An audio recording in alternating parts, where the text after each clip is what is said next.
puisqu'on doit avoir un compte-rendu de la mission au Brésil. Et si quelqu'un veut partir, qu'il le fasse en silence. La mission a eu lieu du 2 au 6 avril.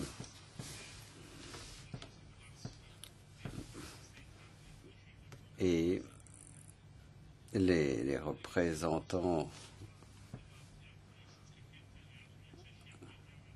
de la commission interviendront aussi. Donc nous sommes allés, comme je vous le disais, au Brésil en avril afin d'essayer de comprendre comment fonctionne l'agriculture et l'élevage au Brésil, surtout en pensant à l'élevage bovin et l'élevage de volailles. Nous nous sommes concentrés donc sur le côté bovin, mais nous avons quand même posé des questions du côté volaille. Nous sommes allés au Brésil, me semble-t-il, au bon moment, parce que il y a des négociations UE-Mercosur en cours et qui ont montré combien ces deux viandes étaient importantes pour le marché européen. Nous avons aussi évoqué l'impact de cet accord sur le marché européen.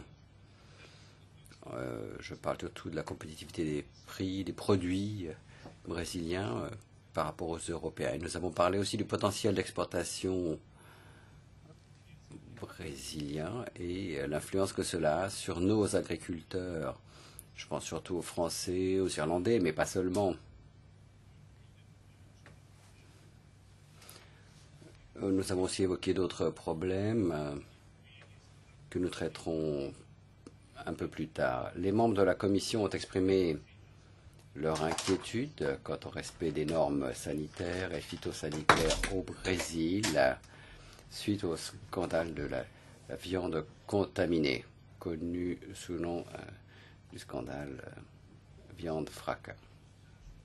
C'est un scandale qui a mené un certain nombre de préoccupations. On a eu peur que les normes sanitaires brésiliennes ne correspondent pas aux normes européennes. Il s'agit ici de toute la chaîne du contrôle sanitaire.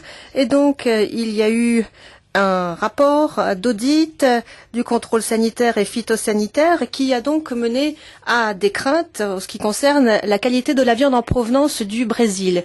Vous vous souvenez sans doute des détails de cette affaire, des échanges que nous avons eus, des explications que nous avons pu obtenir.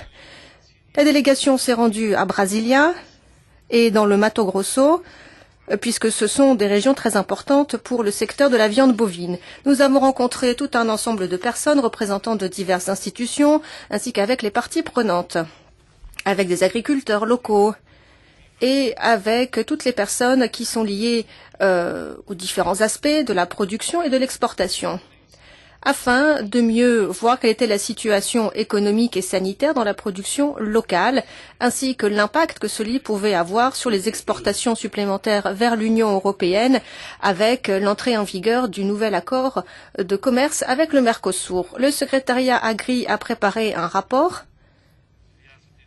suite à cette délégation, un rapport qui vous a été remis par mail. Tout d'abord, nous allons demander un échange de vues entre nous. Il s'avère qu'à chaque étape, à chaque réunion, tous les membres de la délégation ont pu s'exprimer.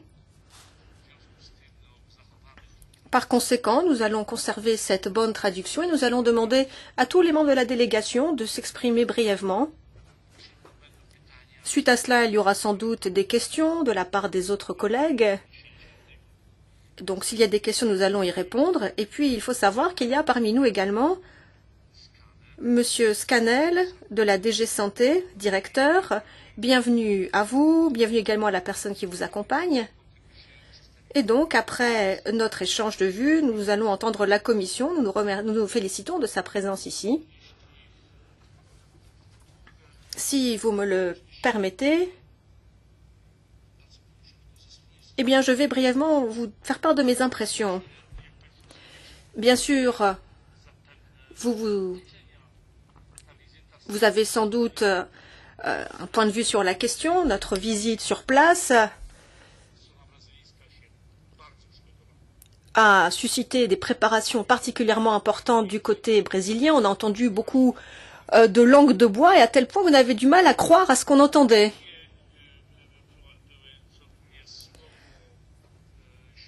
Alors on n'arrêtait pas de nous parler de l'environnement, du climat. Vraiment, un mot sur deux, c'était ça. Les forêts, etc. Il y avait vraiment ici de la langue de bois politique et je pense que même les fonctionnaires les plus expérimentés auraient pu en prendre de la graine. Vraiment, la façon dont les choses étaient présentées était très particulière et pas forcément au niveau des ministères ou des dirigeants de région.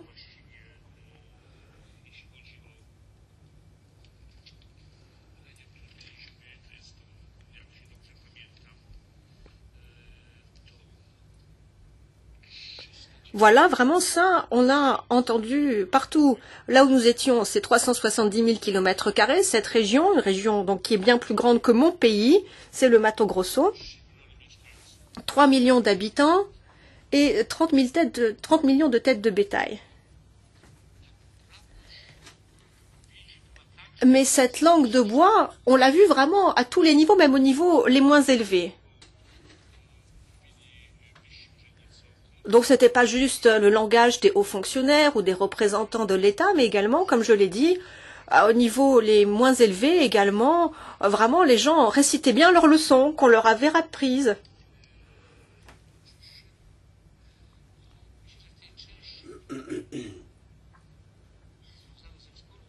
Alors pour tout ce qui est lié aux exportations, bon là c'est un peu différent du reste, c'est un autre secteur en fait. Là, la production de viande bovine qui est destinée à l'exportation fait l'objet de normes un peu différentes puisqu'il faut ici se conformer aux normes européennes. C'est ainsi en tout cas qu'on nous a présenté la situation. Mais c'était tellement bien présenté qu'on se demandait si tout ce qu'on nous disait était réel ou pas, et si c'était conforme à la réalité. Voilà, maintenant je vous donne la parole, et pour commencer, Monsieur Andrieux, je vous en prie. Oui, merci, Monsieur le Président. Assez brièvement, parce que j'ai effectivement eu le même ressenti que vous, je dois dire, donc, sur la capacité de la préparation de la visite. D'abord, ce qui doit nous interroger.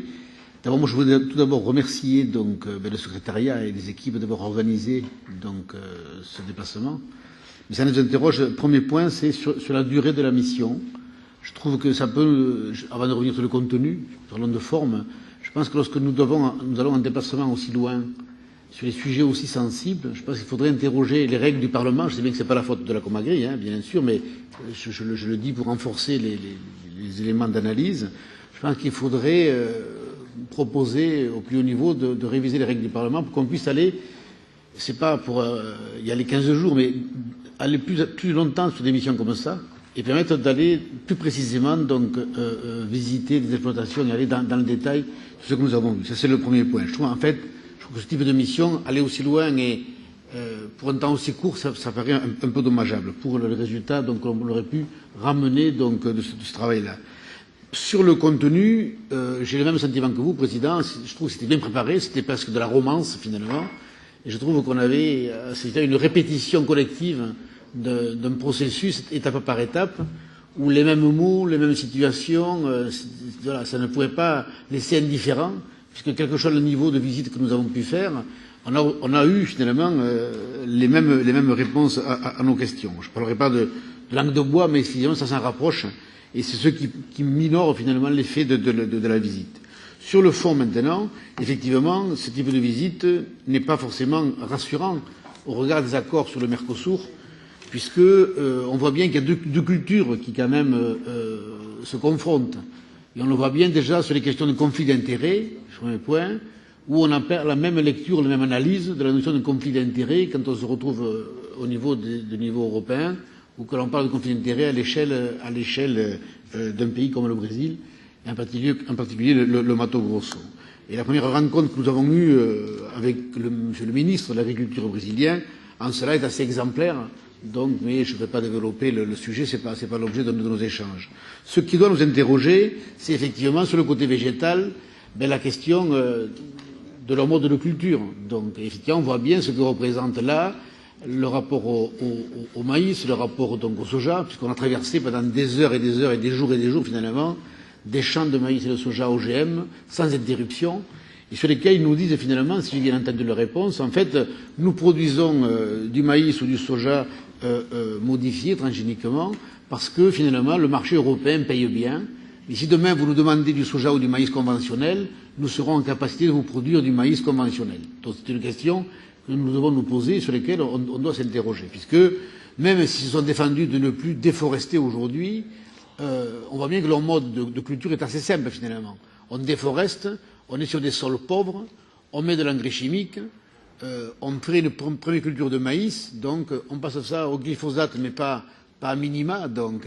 On fait une seconde culture donc, de soja OGM, et en fait on fait 2 cultures par an, puisque la saisonnalité, la climatologie permet effectivement, et on l'a vu puisqu'on était en fin de saison hivernale, que le climat n'est pas du tout le même que le nôtre. Donc c'est un premier point sur la partie végétale qui doit nous interroger. Mais plus avant, si nous y allions pour la filière bovine, je pense que là, le sujet qui a été le plus important, je crois qu'on a relevé ça avec Michel Dantin, il précisera mon propos donc tout à l'heure, lors de la visite de l'abattoir, sur la question de la traçabilité.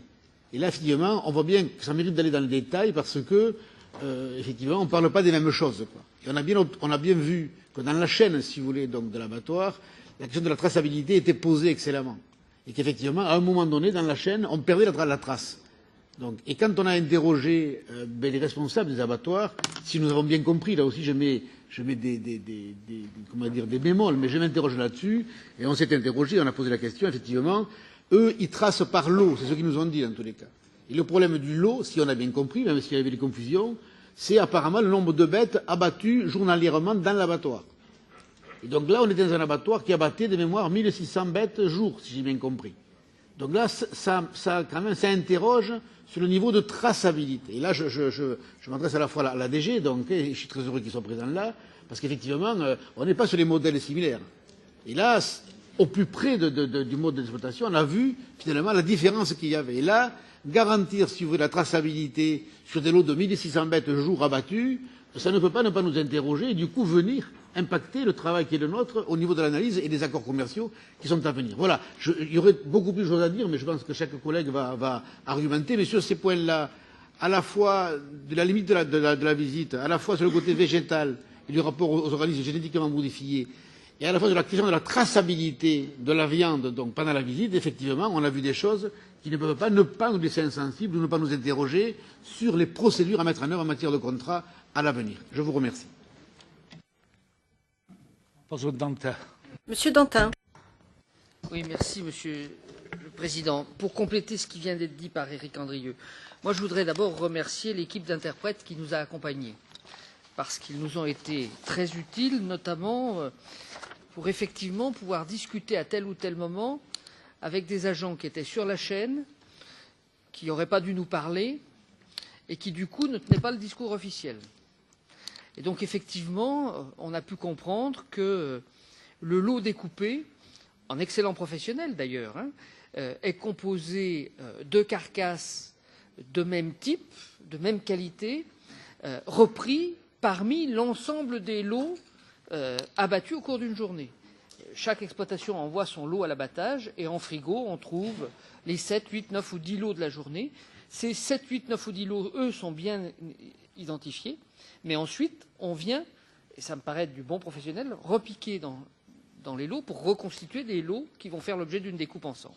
Et là, effectivement, on a bien pu voir sur les étiquettes et dans les explications qui nous ont été données par les agents que tout est mélangé et que la traçabilité d'origine, comme nous a dit un des gars sur la chaîne, on n'en tient plus compte.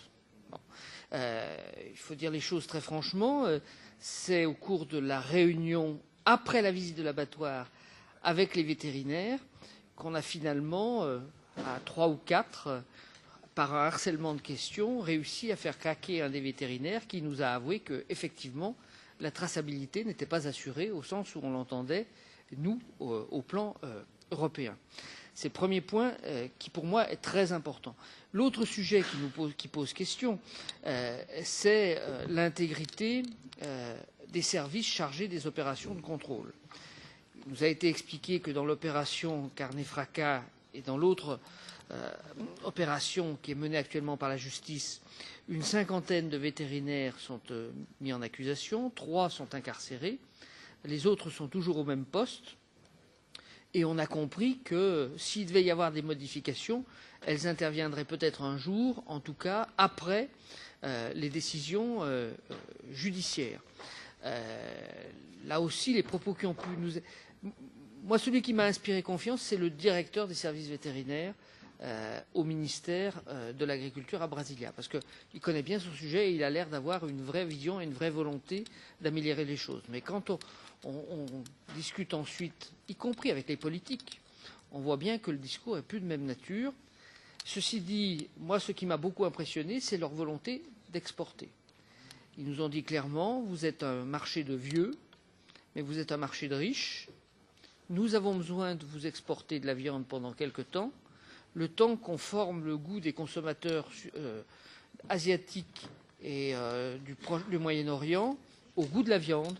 Et c'est à eux qu'on vendra demain. Mais on a besoin de vous temporairement. Ça fait drôle d'entendre dire qu'on est un marché de vieux, mais effectivement, quand on regarde la population dans la rue, la population brésilienne est bien plus jeune que la nôtre. Et je pense qu'il faut être réaliste. Si on signe un accord avec eux, et si on fait pression pour leur imposer l'application stricte de nos règles, ils finiront par les appliquer. Parce que ce qui est par-dessus tout, leur volonté, c'est de nous vendre de la marchandise.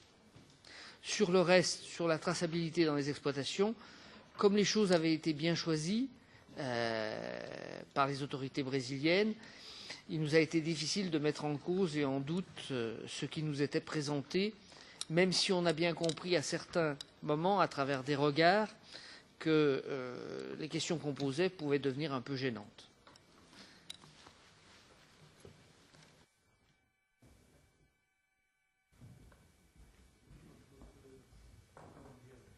Javier.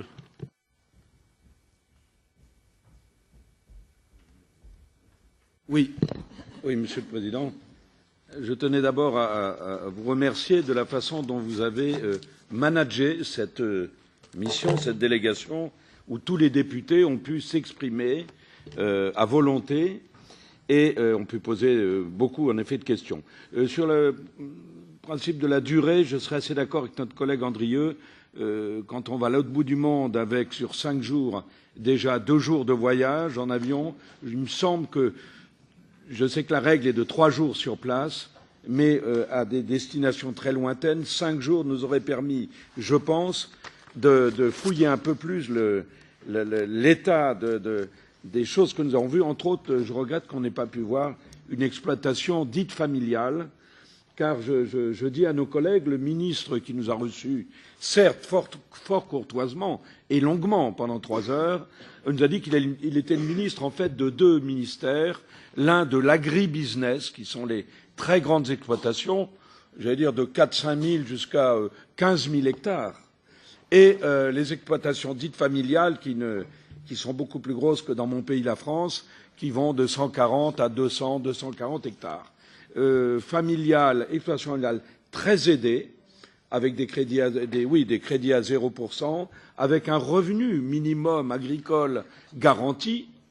Imaginez chez nous en Europe si nous avions cela dans les filières les plus touchées.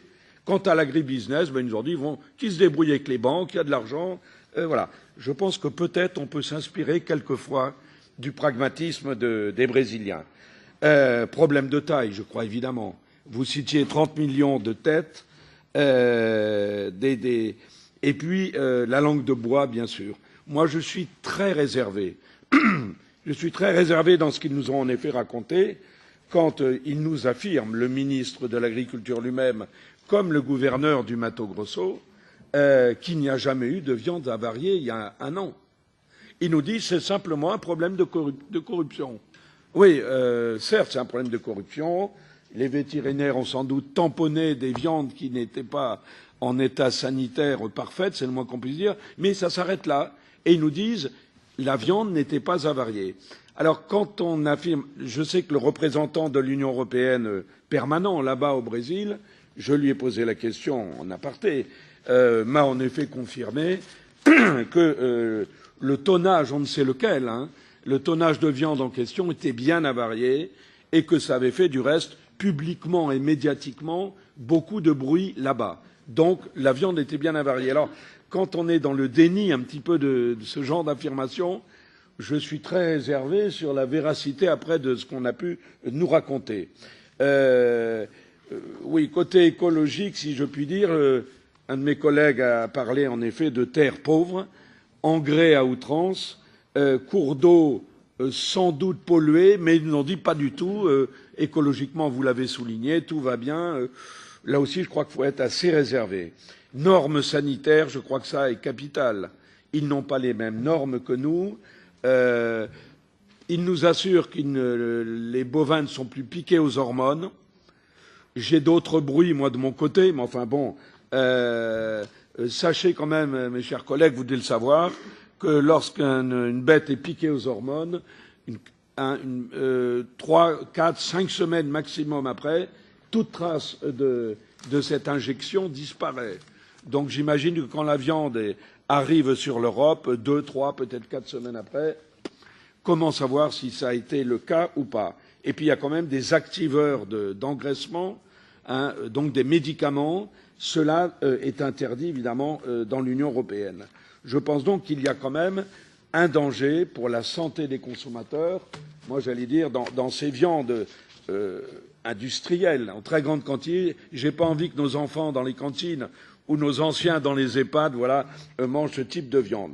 Les OGM, ça a été dit, en effet, ils nous ont dit le client est roi, avec beaucoup de pragmatisme. Ils nous ont dit les Américains, les États-Unis, eux, ça les gêne pas, on leur fait qu'OGM. Vous voulez pas d'OGM, on vous fera sans OGM. Là aussi, c'est un peu. Voilà, pour terminer, je dirais que ce géant, 217 millions d'habitants, ils ont en effet la ferme volonté, et ils en ont sans doute la capacité, de nourrir le monde entier, c'est ce qu'ils ont dit. On veut devenir le premier producteur mondial dans pratiquement toutes les filières. Je crois qu'il faut être très prudent. Moi, personnellement, en l'état, je serai contre la signature, évidemment, d'un tel traité. Je vous remercie.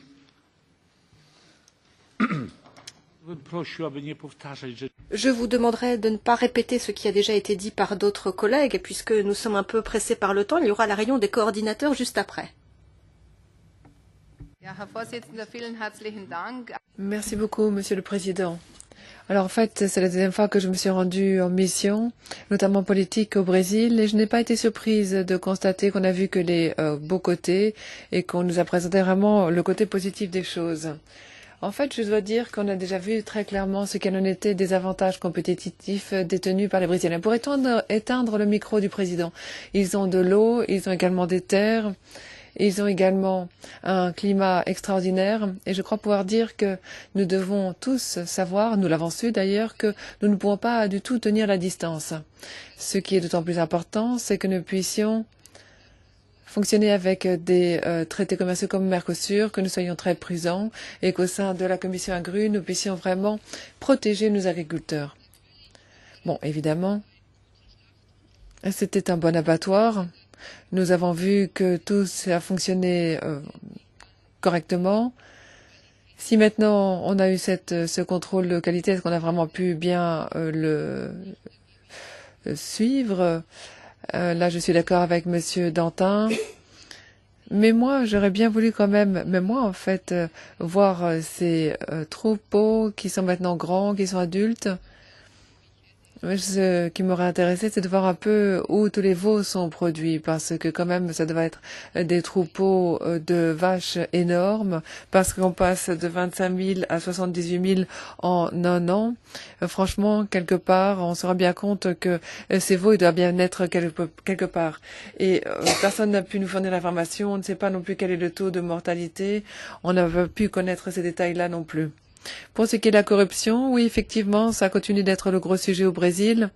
Et je lance un avertissement parce que nous devons faire quand même attention à l'heure de conclure des accords commerciaux si rapidement avec l'Europe. Alors effectivement, les questions critiques qui ont été posées, elles n'ont pas trouvé réponse. Mais nous avons quand même pu montrer clairement que nous sommes des représentants de nos agriculteurs européens et à ce titre, nous avons pu reposer des questions un peu critiques. Alors j'aimerais encore remercier les interprètes, mais également le bureau, également pour tous ceux qui ont contribué à cette organisation parfaite. Monsieur Tsulo. Grazie, Presidente. Merci, Président. Bon, avant tout, il faut répéter que cette mission au Brésil était avant tout, non pas pour inspecter, mais pour se faire une idée, avoir une vision. Et on a pu voir des structures, des systèmes qui fonctionnent, et on ne s'est pas penché sur ce qui ne fonctionne pas. Nous avons vu de grandes cultures de maïs et de soja OGM, l'utilisation de substances chimiques qui aident à la production. Ils ont la chance de pouvoir faire 2 récoltes par an, grâce aux conditions climatiques. Les niveaux de traçabilité et les normes sanitaires sont inférieurs, nous l'avons vu. Nous avons compris ce qu'ils entendaient par exploitation familiale. C'est une exploitation de propriété familiale, non pas de gestion familiale. Et leurs exploitations commencent à 100 hectares. Voilà, les dimensions, les structures sont beaucoup plus grandes que ce que nous avons l'habitude de voir en Europe. Et pour moi, ce qui est apparu, c'est une volonté politique très claire d'être les premiers de la classe. Et pour cela, ils investissent dans les infrastructures, les services, dans l'aide financière. Voilà l'instantané que nous avons pu voir, que ça nous plaise ou non. Maintenant, sur quoi pouvons-nous agir? La première chose à faire, c'est d'exercer une pression politique afin qu'il y ait respect des règles. On doit demander la traçabilité, une vraie lutte contre la corruption, une gestion efficace de ce qui n'est pas conforme. Mais nous le savons, lorsqu'ils auront satisfait à ces demandes, ils seront encore plus compétitifs vis-à-vis de notre système. Donc la réponse doit se trouver en Europe. C'est à nous de mettre en place un système tout aussi compétitif et avoir le concept de souveraineté alimentaire européenne au cœur de notre réflexion. Il faut être solide, investir, miser sur les productions, les consommations en Europe. Merci. Madame Senra. Gracias, presidente. Merci, Président. Tout d'abord, je voudrais remercier le secrétariat qui a accompli un véritable effort pour organiser ce genre de mission. Je sais que ce n'est pas facile. Donc, je tiens à les remercier pour cet effort et aussi les 2 personnes de l'ambassade de l'UE qui nous ont accompagnés tout au long du voyage. Je crois que ça aussi, ça a été très utile pour nous tous. Ceci dit, ce que je voulais dire, c'est que pour moi, il y a eu des lacunes au cours de ce voyage, parce que nous n'avons visité que l'agroalimentaire et les institutions, des ministères ou bien le gouvernement du Mato Grosso, et nous n'avons parlé qu'avec des organisations qui représentent ces exploitants ou ces grands représentants de l'agroalimentaire.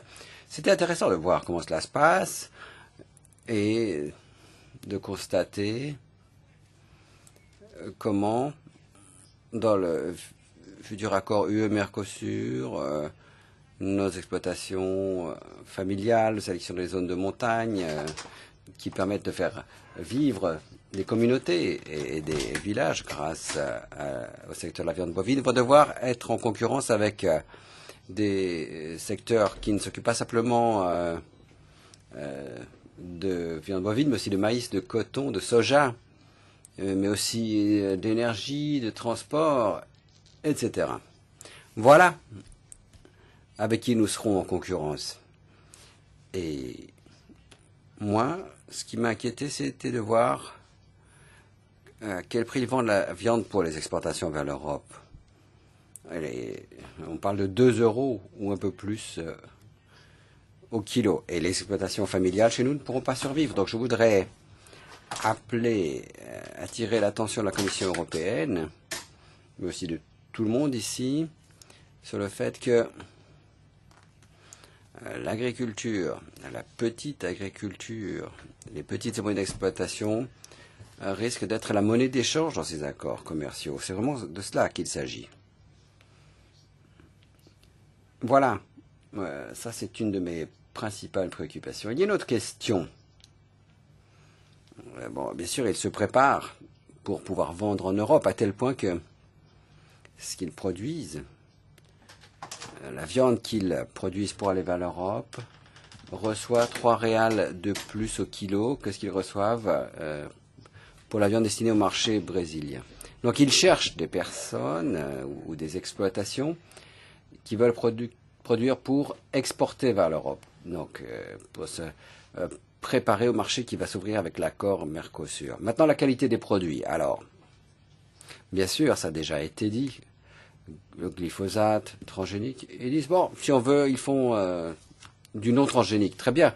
J'aimerais savoir comment on peut être sûr que ce soja ne sera pas contaminé, par exemple. Ils se préparent aussi à nous vendre ce que nous voulons entendre en Europe. Ils se préparent à un label viande zéro carbone. Ils nous l'ont dit. Alors, c'est encore une fois un ensemble d'arguments qu'il faut démonter ici si cet accord commercial est conclu. Il faudra le présenter clairement aux consommateurs. Et enfin, pour conclure, parce qu'il y a beaucoup de choses qui ont été dites avec lesquelles je suis d'accord, c'est qu'ils étaient prêts à nous dire ce que nous voulions entendre, par exemple. Beaucoup de collègues ont dit ce que je voulais dire. Mais pour l'avenir, ce que j'aimerais dire, c'est qu'au cours de la visite au Brésil, ça aurait été bien de pouvoir discuter avec des organisations de petits paysans, mais aussi des ONG, pour évoquer 2 problèmes. La réforme agricole, parce que les grands exploitants sont responsables du fait que de nombreux paysans au Brésil n'ont pas accès à la terre, à cause des politiques qui sont mises en place, et que l'on nous parle aussi de la question des droits humains et de la répression des luttes paysannes. Ça aurait été très intéressant. Voilà.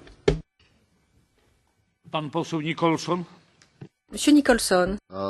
Thank you very much indeed, Chairman. Merci, Président.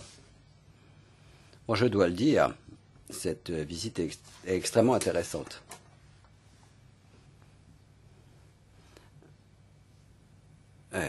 Pour un Européen, il faut le voir pour le croire.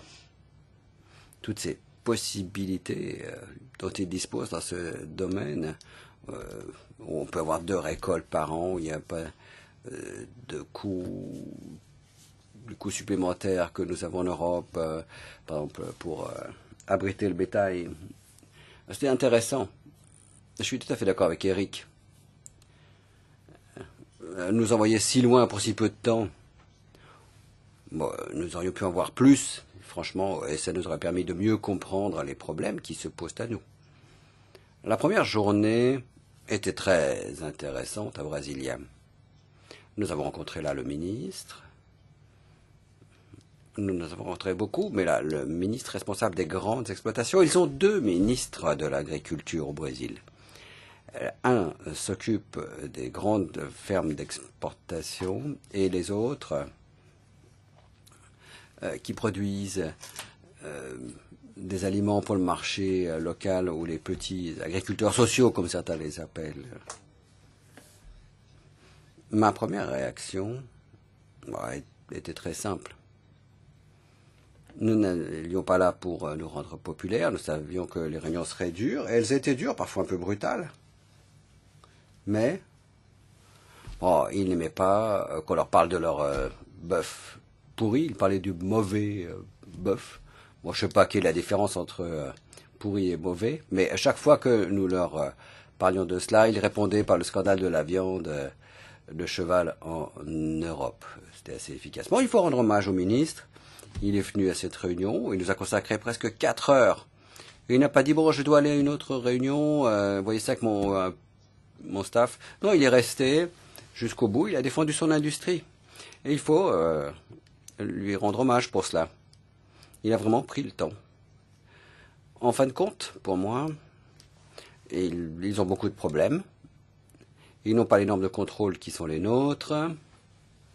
Et comme ça a été dit par d'autres ici, aujourd'hui, il y a des problèmes de corruption, c'est très clair, dans l'industrie. C'est pas juste pour la viande bovine, mais aussi pour la volaille. Et puis il y a aussi des problèmes avec le poisson, nous a-t-on dit là-bas.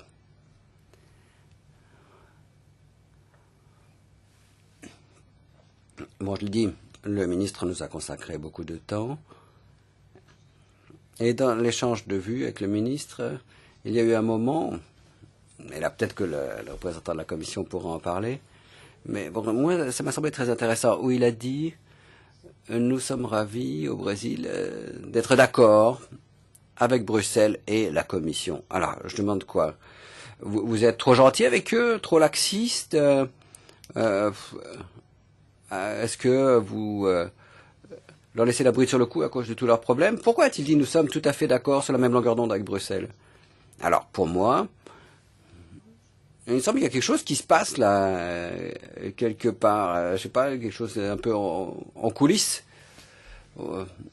Après, quand j'ai posé la question, on m'a dit ah non, il l'a retiré, il dit j'ai pas dit ça, je voulais pas dire ça, mais bon, il a fait ce commentaire. Et franchement, il y a chez moi quelque chose qui m'a amené à me dire pourquoi est-ce qu'il dit ça. Alors, je crois qu'il faudra répondre, Commission.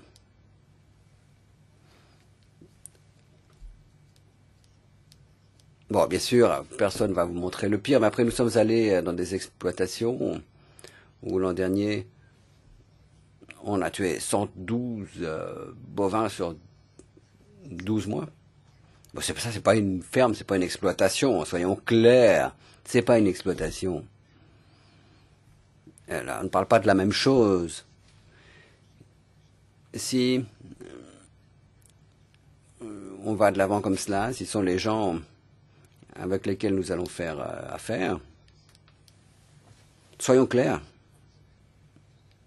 Je dois le dire à la Commission. Et vous pouvez le dire à Mme Malmström. Moi, j'étais là il y a 10 ans, la dernière fois. Bon, quand il y a eu des problèmes bovins, je leur en ai parlé, ils n'ont pas aimé cela. Mais dans ma vie politique, je ne pensais pas devoir retourner dans le même pays pour parler des mêmes problèmes qu'à l'époque. Mais pourtant, ils n'ont pas tiré les leçons du passé. Ils ont toujours les mêmes problèmes. Ils essayent toujours de trouver des raccourcis. Alors, la vérité, c'est qu'ils peuvent produire de la viande bovine à ce niveau-là, bien en dessous de ce que nous faisons. Et franchement, je ne pense pas que l'on peut les aider à avoir accès à nos marchés avec leurs normes de production de viande bovine en ce moment. Merci.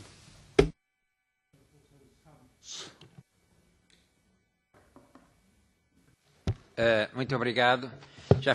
Muito foi dito, obviamente aqui. Merci, beaucoup a déjà été dit, évidemment. On a justement cette théorie de la conspiration. Nos interlocuteurs en ont parlé. Mais nous étions là pour essayer de procéder à des vérifications. Alors effectivement, il y a eu quand même beaucoup de visites de la Commission européenne sur place, justement pour procéder à la supervision mais également au contrôle. Cette visite-là a été préparée par l'ambassade de l'Union européenne avec notre commission à nous.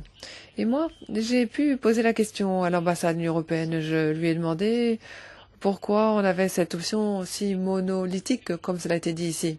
Par exemple, pourquoi n'avons-nous pas contacté des organisations non gouvernementales ou encore des représentants d'autres secteurs? L'ambassade de l'Union européenne m'a répondu que c'est parce que ça n'avait pas été demandé. Moi, je ne sais pas.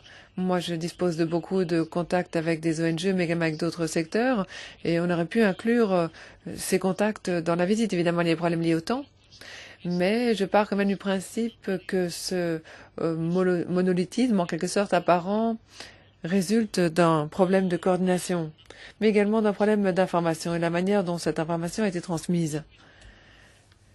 Personnellement, je suis d'accord avec cette notion qui a été formulée, disant que le Brésil, c'est vraiment une grande puissance dans le domaine de l'agriculture, et pas seulement sur le front de la production, mais également pour ce qui est de l'innovation et de la recherche. L'Institut Brahma, ou quel que soit son nom, est un institut que nous n'avons pas visité.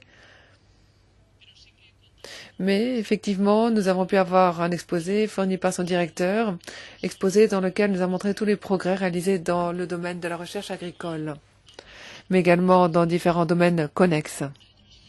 Il y a également un autre aspect qui m'a surpris, qui a également surpris d'autres collègues, mais personne n'a relevé la question ici, c'est que le ministre a parlé du traité de libre-échange dans le domaine de l'agriculture. Il a évoqué une problématique qui ne représentait pas un grand intérêt. Eux rencontrent des problèmes par exemple dans le domaine du vin ou encore dans le domaine des produits laitiers. Ils rencontrent des problèmes internes au sein du Mercosur et dans le cadre du traité avec l'Union européenne, on dépeint une situation problématique pour les Brésiliens. Bon, évidemment, si vous êtes intéressé par la viande, oui, effectivement, sachez que nous avons fait référence à nos 2 points d'intérêt. Et eux, si eux s'intéressent également à la question, cela va également pour eux. Par ailleurs, il existe la possibilité de parvenir à un point commun de négociation pour les 2 parties.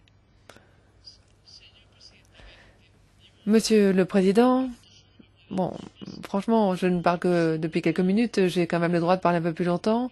Lorsque l'on parle de ce traité de libre-échange avec l'Union européenne, sachez que pour le traité de l'Union européenne en particulier, mais également pour beaucoup de secteurs concrets, on ne savait pas vraiment, fondamentalement, côté brésilien, qu'il y avait justement ce traité qui était en cours de libre-échange avec l'Union européenne.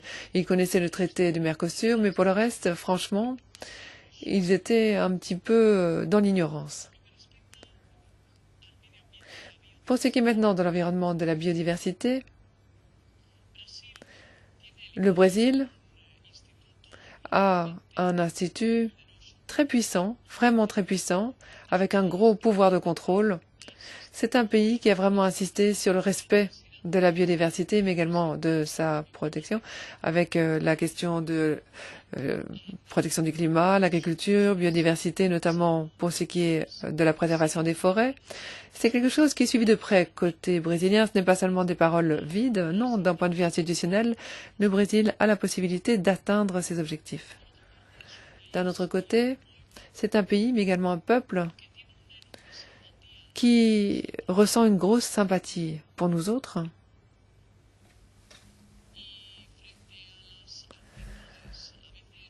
Les comportements sont parfois un peu agressifs côté européen. Eux ont toujours répondu de manière très polie, ont toujours montré qu'ils venaient d'Europe, quelque part.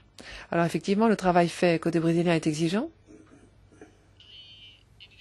Bon, évidemment, il y a des divergences pour ce qui est notamment des travailleurs. On essaye de se concentrer sur des travailleurs à moindre coût, mais également pour ce qui est de leur hébergement. Mais nous autres, nous arrivons toujours avec notre moralisme et nos bons principes et nous essayons toujours de rectifier un peu ce que font les autres. On essaye de donner des leçons aux autres en partant du principe que nous sommes les meilleurs. Non, mais ici, on se rend compte qu'il y a quand même certains éléments, notamment le système judiciaire qui est particulièrement puissant, qui essaye de traiter les différents problèmes qui existent en Brésil. Mais n'oublions pas non plus qu'il y a d'autres problèmes qui existent au sein de l'Union européenne, du même type d'ailleurs. C'est ce que je souhaitais vous dire à titre de résumé. Et je souhaitais vous donner un peu un son de cloche un peu différent.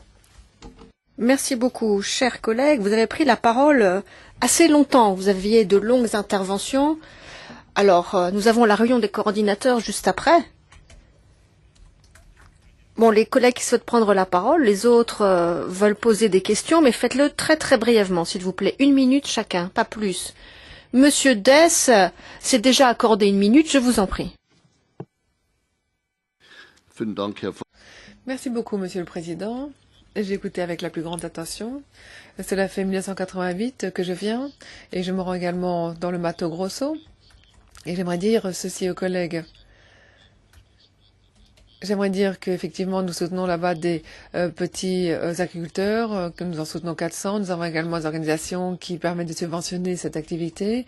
En Bavière, ça représente 50 000 à 100 000 à titre de, justement de ces dons. C'est quand même quelque chose qui fait du bien lorsque l'on voit un peu ce qui se passe après au Brésil grâce à cet argent, ce que l'on peut obtenir et comment l'on peut aider ces petits agriculteurs. Alors pour ce qui est du reste de ce voyage en particulier, j'étais en même temps au Mato Grosso avec un petit groupe. C'était une visite privée, nous étions 6.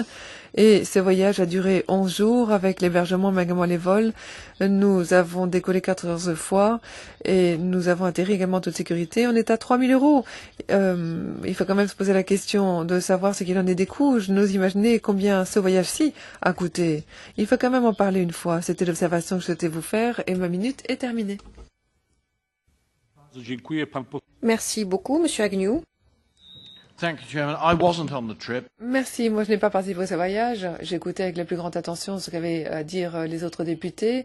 Ma question, ou la question que j'aurais pu poser si j'avais été sur place, aurait été que reporter en tout cas sur l'extension de l'utilisation des antibiotiques pour la volaille, mais également pour la viande bovine. Alors mon collègue a parlé des médicaments qui promeuvent la croissance, mais il n'a pas prononcé le mot antibiotique. Nous savons qu'il y a un gros problème pour ce qui est de la résistance aux antibiotiques, un problème mondial d'ailleurs.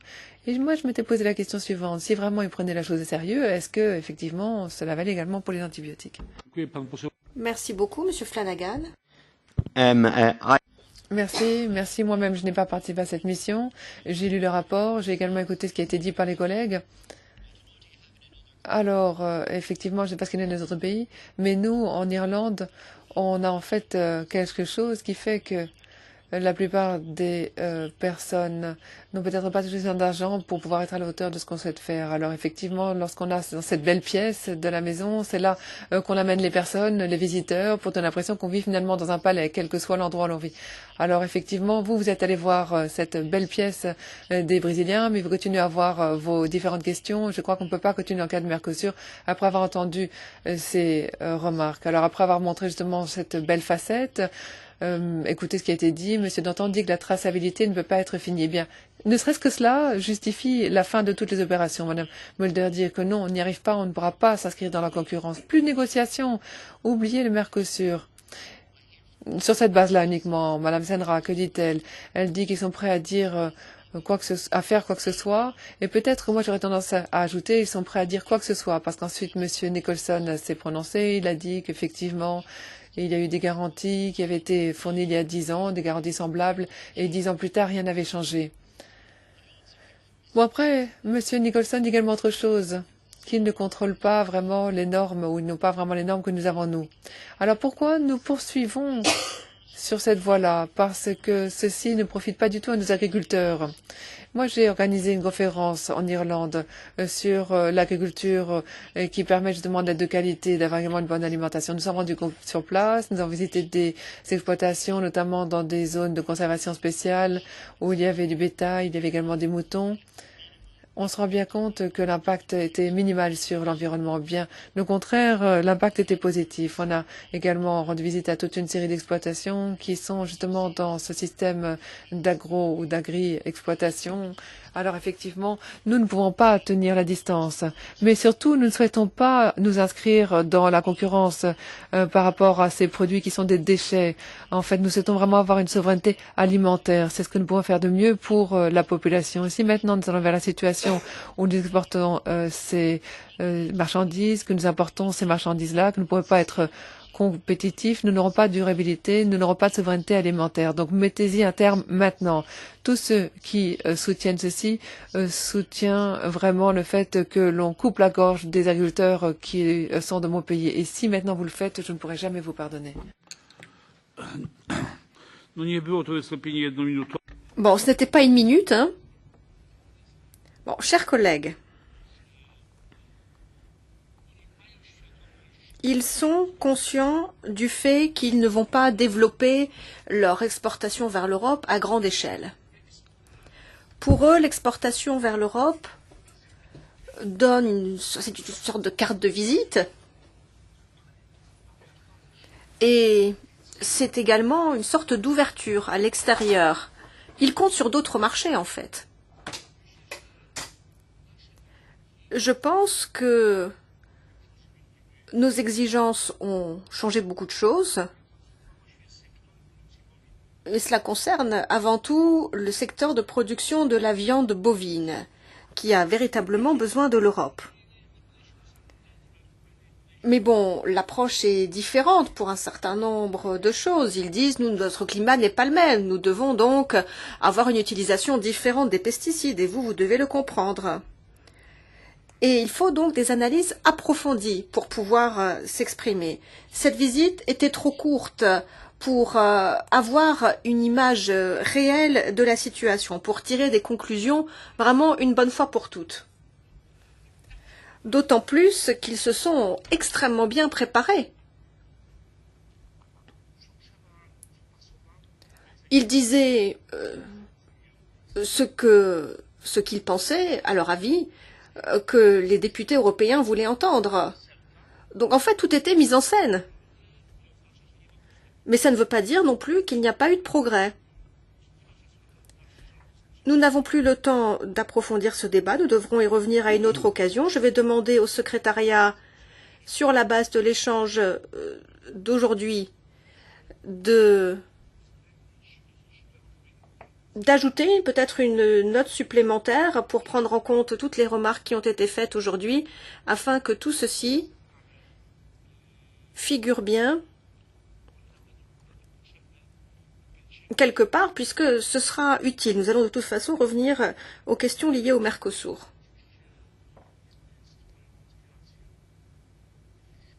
Bien évidemment, bon, je ne vais pas ici résumer ce qui a été dit, puisque nous sommes plus ou moins tous d'accord. Nous allons donner la parole à la DG Santé. Nous allons sans doute vous réinviter très bientôt. Alors, nous vous demandons de prendre la parole très brièvement sur ce qui a été dit, puisque nous avons encore la réunion des coordinateurs juste après, et nous avons 20 minutes de dépassement déjà, à cause des votes aussi. Monsieur le directeur, je vous en prie, 10 minutes.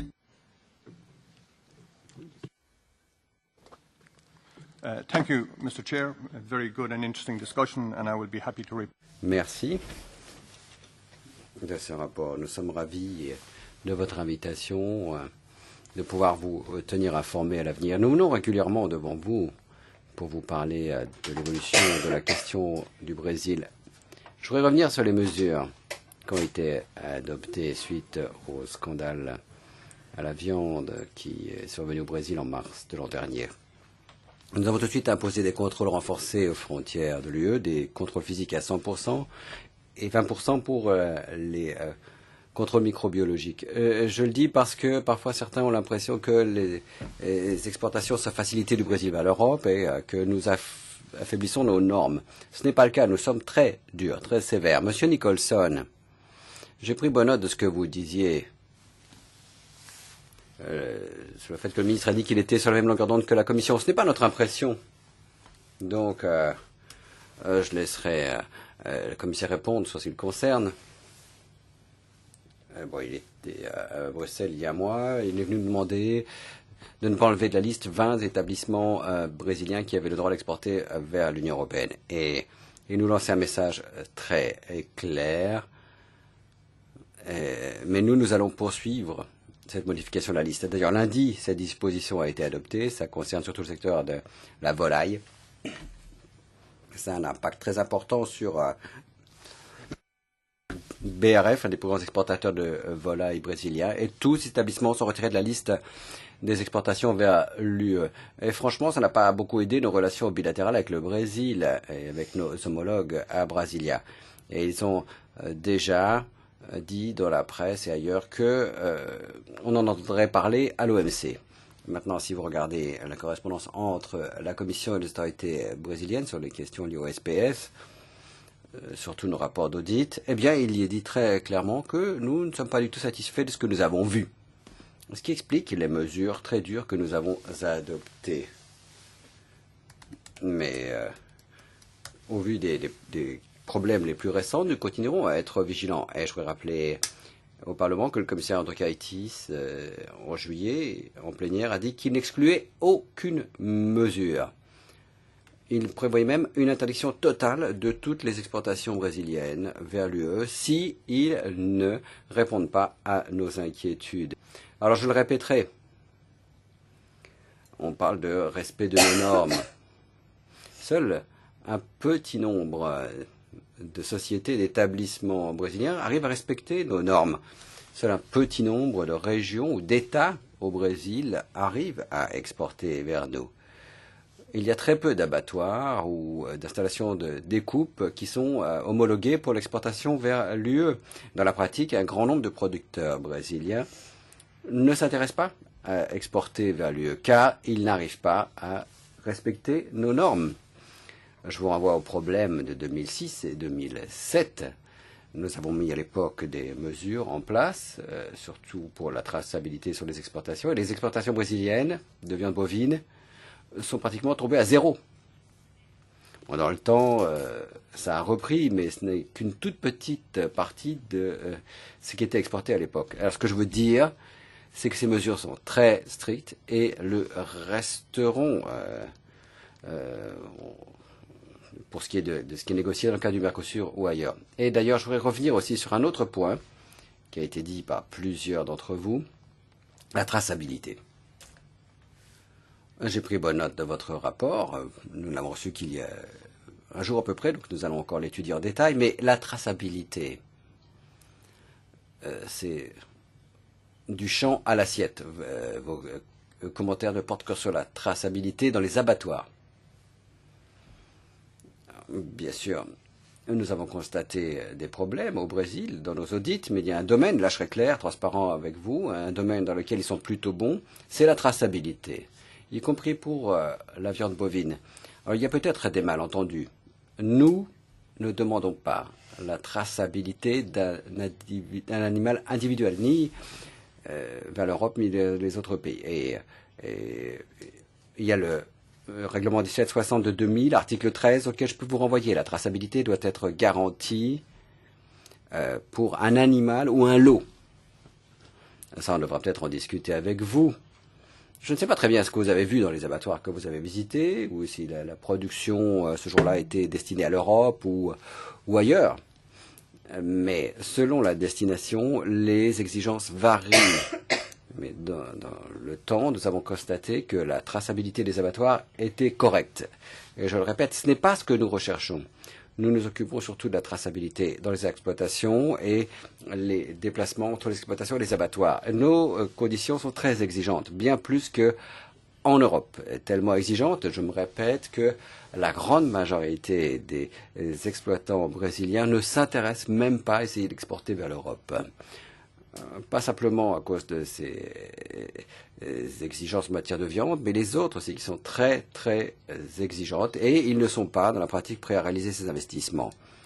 Même s'il y a ces primes qui ont été évoquées, c'est-à-dire jusqu'à 3 € de plus le kilo pour les prix à l'exportation. Mais pour eux, l'investissement est trop important. Pour conclure, Président, nous allons continuez à lire le rapport avec intérêt, nous le transmettrons à nos services d'audit et je vous inviterai à lire leur rapport parce que si vous voulez des preuves sur la dureté de la Commission, eh bien ça se retrouve dans ces rapports et je vous garantis que nous prenons nos responsabilités très au sérieux en la matière. Notre bilan est vraiment très favorable si on compare avec d'autres marchés d'exportation du Brésil comme la Chine, la Corée, Taïwan, une grande destination d'exportation du Brésil qui n'adoptent aucune mesure comparable à ce que fait l'Europe. Et je le répète, nous continuerons, la DG Santé prend ses responsabilités vis-à-vis de la santé et la sécurité animale en Europe tout à fait au sérieux. Et je ferai rapport au commissaire Andriukaitis. Je crois que vous allez rencontrer vous, membre de la délégation, et je suis sûr que vous aurez un bon débat avec lui. Merci. Merci beaucoup. Chers collègues, nous devons bien être conscients d'une chose, c'est que nous sommes l'un des nombreux chaînons dans les relations entre l'Union européenne et le Brésil ou l'Union européenne et le Mercosur. Nous ne sommes pas plus importants que les autres. Nous n'avons peut-être pas autant de force que les autres, mais nous voulons continuer à lutter pour ce secteur de la viande bovine, afin que la viande qui arrive dans l'Union européenne soit de qualité. Et très souvent, nous perdons parce qu'il y a des lobbies très importants. C'est la raison pour laquelle nous devons nous tenir prêts. Nous devons montrer quel est l'intérêt du consommateur, quelles sont les menaces qui existent. C'est la raison pour laquelle je vous propose la chose suivante. Nous allons demander au secrétariat d'inscrire cette question à l'ordre du jour d'une prochaine réunion. Nous allons reparler du Mercosur. Nous avons maintenant cette visite derrière nous. Donc le débat n'est pas clos à ce sujet. Il est juste interrompu pour le moment et nous allons trouver un créneau pour pouvoir en reparler. Bien évidemment, tout dépend également de l'avancement des discussions sur le Mercosur. Monsieur Dantin voulait encore brièvement prendre la parole. Vous avez annoncé un autre débat, je m'exprimerai lors. Vous avez annoncé un autre débat, je m'exprimerai lors d'autres débats parce qu'il y a d'autres points qu'on n'a pas évoqués, que je pensais que d'autres collègues allaient évoquer, qui n'ont pas été évoqués aujourd'hui, donc on en parlera la prochaine fois. Ok. Très bien. Donc, nous allons faire en sorte de réaborder la question puisque c'est vraiment un thème particulièrement important pour les agriculteurs et pour les consommateurs. Vraiment pour les deux groupes.